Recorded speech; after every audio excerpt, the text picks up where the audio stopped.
25 डिसेंबर अर्थात मनुस्मृती दहन दिन माता रमाई आंबेडकर चौक आंबेजोगाई येथे या दिनानिमित्त वंचित बहुजन आघाडी आंबेजोगाईच्या वतीने महिला मुक्ती परिषदेचे आयोजन करण्यात आले होते।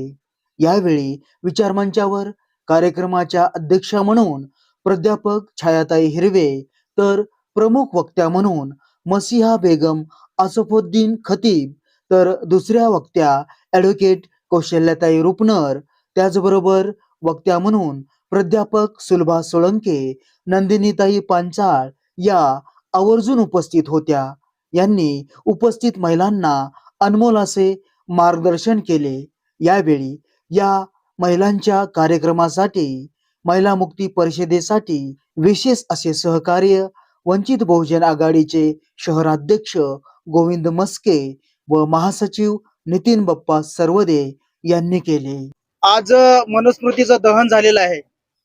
घटनेचे शिल्पकार डॉक्टर बाबासाहेब आंबेडकर हे खूप पुस्तकावर प्रेम करत होते, तरी सुद्धा मनुस्मृती हे एक पुस्तक होतं, तरी त्याचं त्यांनी दहन केलंय। त्याबद्दल थोडंसं मला असं सांगायचंय की 25 डिसेंबर 1927 रोजी बाबासाहेबांनी फक्त त्या पुस्तकाचं दहन केलेलं नाही, ते पुस्तक दहन करण्याचं कारण म्हणजे त्याच्यामध्ये जे समाज विघाती विचार होते आणि त्या विचाराचं दहन त्या दिवशी बाबासाहेब आंबेडकरांनी केलेलं आहे। जे काही भविष्यात त्या विचारापासून या समाजाला या समाजातील लोकांना जो काही धोका होता तो धोका कायमचा कमी झालेला आहे। आणि मनुस्मृती दहन झाल्यामुळं माझं आता असं म्हणणं आहे की इथून पुढे सुद्धा की जे विचार आहेत ते विचार कायम राहिले पाहिजेत आणि त्या विचारानुसार स्त्री मुक्ती तर त्याच दिवशी झालेली आहे, पण भविष्यात सुद्धा जी काही स्त्री मुक्ती अशीच राहावी आणि इथून पुढे महिला सबलीकरण आणि सक्षमीकरण हे शिक्षणाच्या रूपाने आणि विचाराच्या रूपाने कायम स्वरूपी व्हावं असं मला वाटते।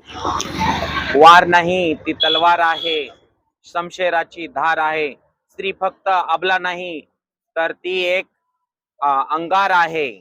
सर्वप्रथम सर्वांना सप्रेम जय भीम। ज्या महामानवाने पुस्तकासाठी घर बांधलं त्या महामानवाने एक पुस्तक जाळावं किंवा दहन करावं यामागे खरंच खूप मोठं कारण होतं।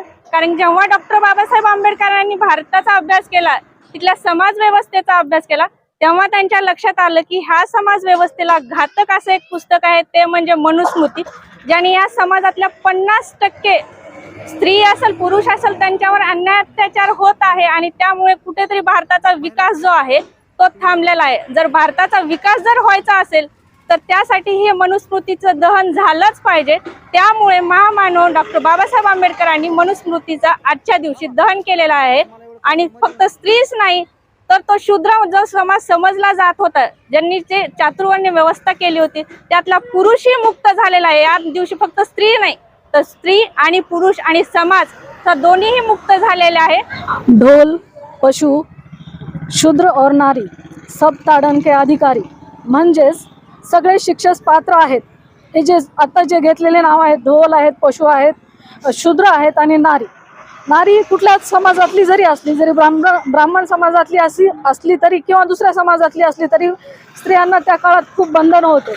आणि बाबासाहेबांनी मनुस्मृती दहन हे 25 डिसेंबर रोजी करून स्त्रियांना बऱ्याच प्रमाणात मुक्त केलेलं आहे आणि त्यांच्या हक्कांचं संरक्षण त्यांनी घटनेमध्ये केलेलं आहे। खरं म्हणजे जगात पहिल्यांदा समता जी स्थापन केली ती भगवान बुद्धांनी स्थापन केलेली आहे। त्यांनी भिक्खू संघांमध्ये स्त्रियांसाठी स्वतंत्र भिक्खू संघ काढला आणि महिला पण भिक्खू होऊ शकतात किंवा त्यांना एक वेगळं स्थान, आदराचं स्थान त्यांनी देण्याचं काम केलं। त्याच्यानंतर महात्मा ज्योतिबा फुलेंनी महिलांना, महात्मा ज्योतिबा फुले आणि सावित्रीबाई फुले यांनी महिलांच्या हाताला धरून, मुलींच्या बोटाला धरून शाळेमध्ये नेलं आणि त्यांना शिकवलं। आणि आज या ठिकाणी आम्ही जे बोलू शकतोय, जे काय आमचे मतं मांडू शकतोय, त्या सगळ्या गोष्टीचे अधिकार आणि हक्कांचं संवर्धन डॉक्टर बाबासाहेब आंबेडकर यांनी घटनेमध्ये करून ठेवलेलं आहे। पण घटनेची जी आताची जे चौकट आहे किंवा आताचे जे घटनेचं दमन होत चालले मनुस्मृती आणू पाहत आहेत, तर त्यासाठी आपल्याला काम करायला लागेल। आणि घटनेमध्ये सर्वांच्याच हक्काचं, जे घटना मानत नाहीत त्या लोकांच्या हक्कांचं सुद्धा घटनेमध्ये संवर्धन होतं। वंचित बहुजन आघाडीच्या वतीने आज अंबेजोगाई या ठिकाणी हा जो महिला मुक्ती दिन आणि मनुस्मृती दहन दिन साजरा केलेला आहे। यामध्ये काय आहे याची माहिती होणं गरजेचं आहे.